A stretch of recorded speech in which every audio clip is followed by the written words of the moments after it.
What's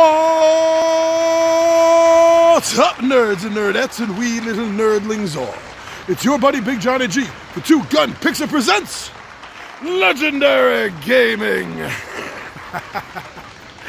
Alright, my friends, so welcome back to another Tabletop Takeout Tuesday. And I would like to thank everyone that's been subscribing to the channel, as well as everyone that's been going over to the official Two Gun Pixie Zazzle store, checking out some of our cool merch over there, and going over and seeing what we're doing on Facebook, Instagram, and Twitter. Very cool indeed. But we are here for a new segment that we are going to be doing here on and off for Tabletop Takeout Tuesday. And this is where we're going to be zeroing in on a game we've already discussed on this show. And we're going to be giving you tips and tricks on what might improve your game and help you to win.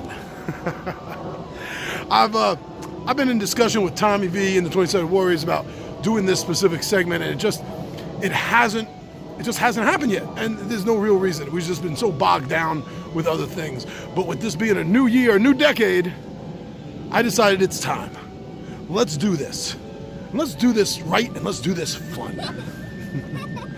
So we are indeed going to be handling a game that you've seen quite a few times. Talking about unboxings, talking about how-to plays, and we've done a few playthroughs, solo and competitive. And now, I've had so much fun with this game, my wife has had so much fun with this game, and the 20-Sided Warriors themselves have been digging it, have been loving this game. But I thought maybe,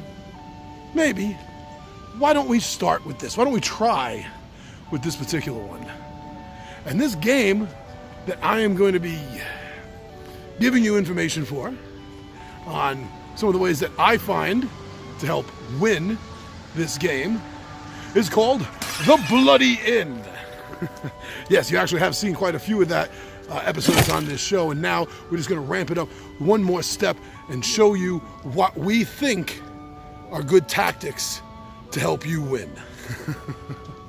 All right, I'm gonna try to find a spot down here on the bench, and then we're gonna talk about this. Woo! I'll see you at the bench.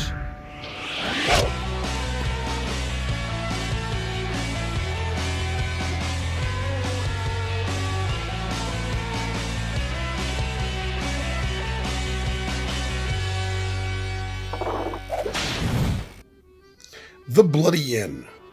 The first thing that this game starts with is what's called the Welcome Travelers. It's phase 1 of the game. And in this game, the first player is going to be taking from the top of the deck, which is face up, and putting a traveler in a room, either in their room, determined by the key color, or another player's room, or maybe a neutral room. This is very important, because you either already have a series of cards in your hands, or if this is the first round, you're planning what kind of cards, what your strategy is that you would like to have. Because if you want this card, you don't necessarily want to put it in your room, because then you're going to miss out when you take them and bribe them. You're going to miss out at the end to get that extra franc from them. And every franc in this game is important.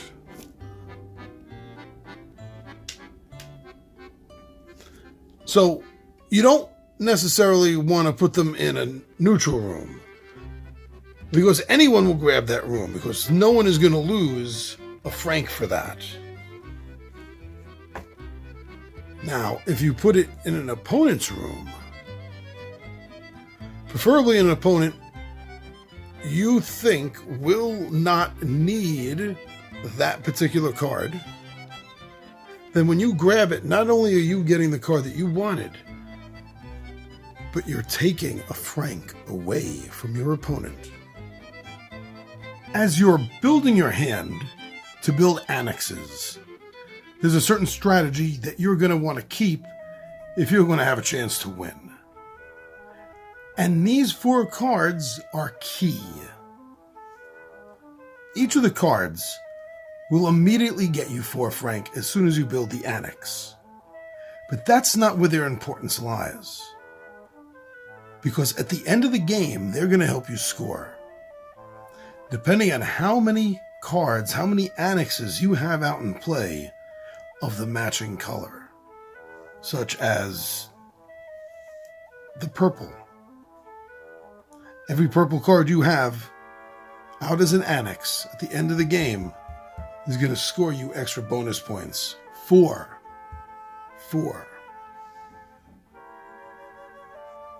Now, there are certain what I call similar cards with the ones I just showed you.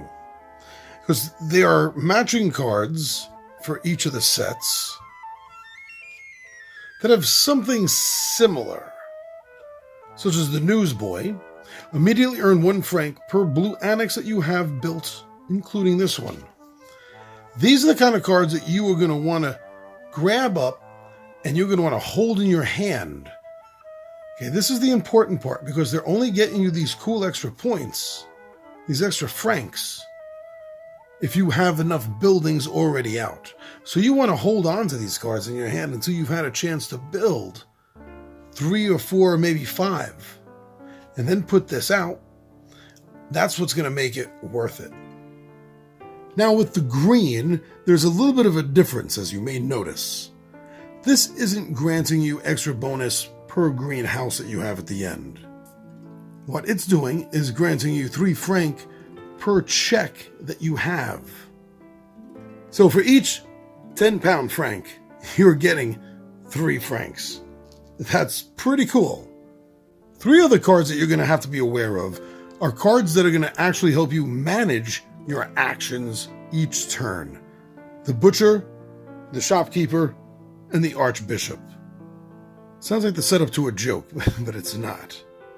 Now, the reason I point this out is because of what each of them does. From now on, you can kill as many travelers as you want in 1 kill as a guest action. From now on, you can bribe as many travelers as you want as 1 bribe a guest action. From now on, you can bury as many corpses as you want in 1 bury a corpse action. Having these annexes out, therefore getting the abilities from them, could possibly be a game changer, but at the same time, you have to be very wary of the balance. Like the Shopkeeper. Yeah, you can bribe as many travelers as you want with 1 bribe action. But remember, at the end of the turn, you're going to have to be paying out all your accomplices. That could end up being a lot. Same thing with the Archbishop. Sure, you can bury as many corpses as you want in 1 bury a corpse action, but how many spaces do you have available to put these corpses? Which kind of ties in with the Butcher's question. You can kill as many as you want with 1 kill action, but what are you going to do with all the bodies? So just be careful how you use these cards, because if you use them wisely, they could be the game changer you're looking for. Now, the Monk and the Concierge are important because they are what I call room management cards. When you build the Monk's Annex Room, you're going to be immediately able to replace any one of the white keys, the neutral keys, and replace it with one of yours. So now this is going to give you the ability to potentially bank some extra cash on the exit scene. Because now you're going to be earning, potentially, from 2 or more rooms, depending on how many monks you play. Now the Concierge allows you to flip your token. Literally flip it to the service side. And what this is going to do is whatever the level of the person staying in the room is, so if a concierge ends up staying in your room at rank 2, then that's how much you will get paid when they leave. The Distiller and the Gardener are specifically 2 annexes that, if built, will help you manage a little bit the end of round. The Distiller, for example, will allow you to not pay one of your accomplices. I guess, thematically, the distiller's getting them drunk for you. And the gardener will allow you to earn 2 extra franc when the travelers leave. It's just because there's such a beautiful garden. You're getting a nice tip. And this will continue to happen at the end of every round until the end of the game. So this will nickel and dime you right straight up the board. There's also immediate gratification cards for you to keep an eye out for. Now, these cards, when you build them, are all going to immediately give you a benefit. From 4 points, to 6 points, to 9 points, up to 18 points. As soon as you build that annex, that's how many points you're getting. An immediate gratification. And if you consider the fact of sort of set collection in a way, if you have all 4 of these out, and then you build the annex for the Duke, right there, at the very end of the game, for these cards alone, you're going to get an extra 5 bonus points. Always remember what's in your hand and what's built in your play area, and you're going to want to build upon that. In the short game, you're probably going to want to just stick to one set, or just one color set. While in the longer game, you should have the opportunity to concentrate on perhaps 2 different color sets. Remember, there's only 2 reasons to take a card from the guests to your hand. And that's because it's going to benefit you, or it's going to take away from one of the other players. And in this game, always remember, and don't forget, not to kill more guests than you have places to bury them. You may get lucky for 1 round with no police, but it's not going to last. So thank you very much, everyone. I hope that those tips will improve your game. I'm your buddy Big Johnny G for 2 Gun Pixie Presents Legendary Gaming, and my friends, I am out of here.